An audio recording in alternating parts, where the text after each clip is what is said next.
Hi, Senator. Mina McCarthy with Politico. Question for you about the Haitian migrants in Springfield. So I know you talked a lot about how we need to deport illegal aliens, but I wanted to ask you, the majority of the Haitians in Springfield came under TPS, so they are here legally. And I know you've expressed a lot of your issues with the TPS program and wanting to change that under a Trump-Vance administration. But I guess my question for you is, if you become the vice president under a Trump administration, what will you guys do about the migrants that are already there, since they did arrive legally? And a follow-up to that, if you plan to deport them, how would you do that legally? Well, look, this is a media and Kamala Harris fact check that I want to clarify and clear up right now. And here's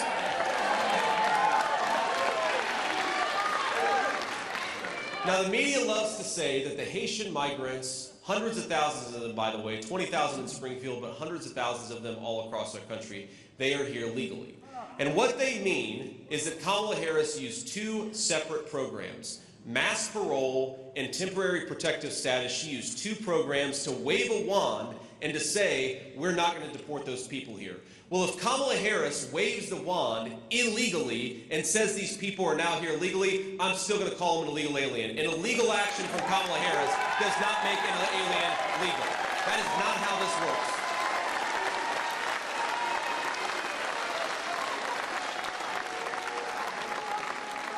And again, I want to focus our attention, my friends, on how much the media is gaslighting us and lying to us about this. Parole. We have, let's get into the weeds a little bit, we have a parole power in our immigration laws. And what that means is the president or the vice president can use the power to basically say, this one person, we are going to parole them from complying with our immigration laws on a case-by-case basis. Now, maybe there's some reason. Maybe it's somebody helped us overseas and their life is in imminent danger. You can parole that person.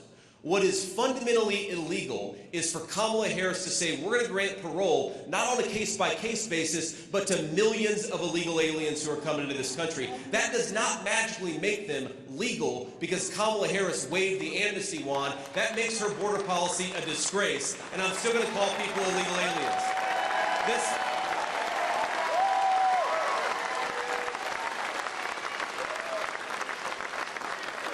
And just think about the shamelessness required from Kamala Harris. Temporary protective status. That is Kamala Harris, through a government edict, saying you're not allowed to deport people anymore. Those Border Patrol agents who want to do their job, that's Kamala Harris saying you are not allowed to deport people anymore. So Kamala Harris says you can't deport people, and then she says you're also now legal instead of illegal. That is completely bogus. That is straight out of George Orwell. None of us buy it. And here's the final point that I'll make on this. Who consented? Who in this room, who in this country consented to allowing millions of aliens to come into this country unchecked, unvetted? None of us did. None of us did.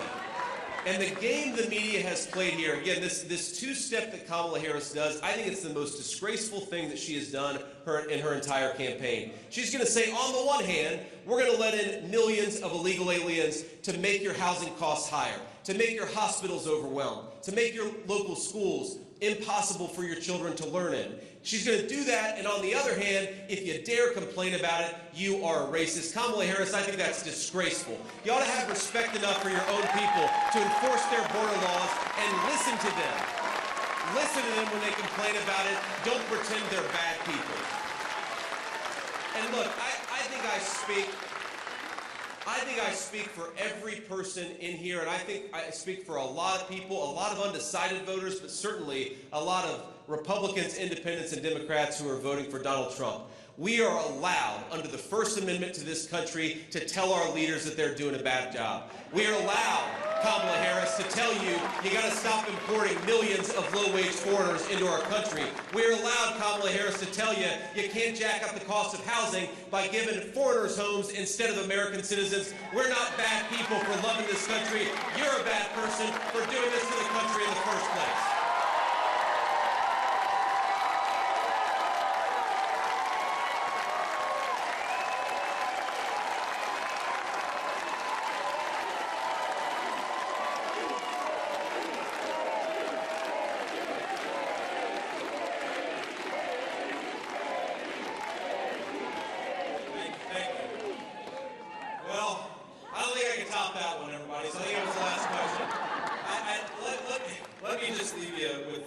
final thought. So I am asked pretty much everywhere I go, how are you doing?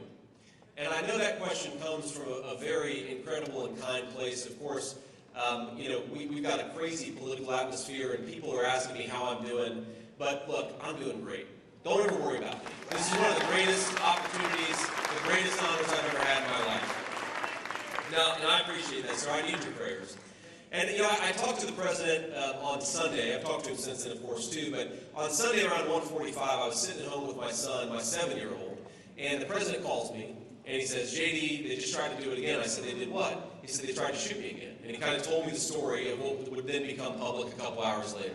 And of course, my first thought was, sir, are you okay? I mean, my God, I can't believe this has happened. Physically, clearly he was okay, or he wouldn't have been calling me. But, you know, you just ask when something traumatic happens, are you doing okay?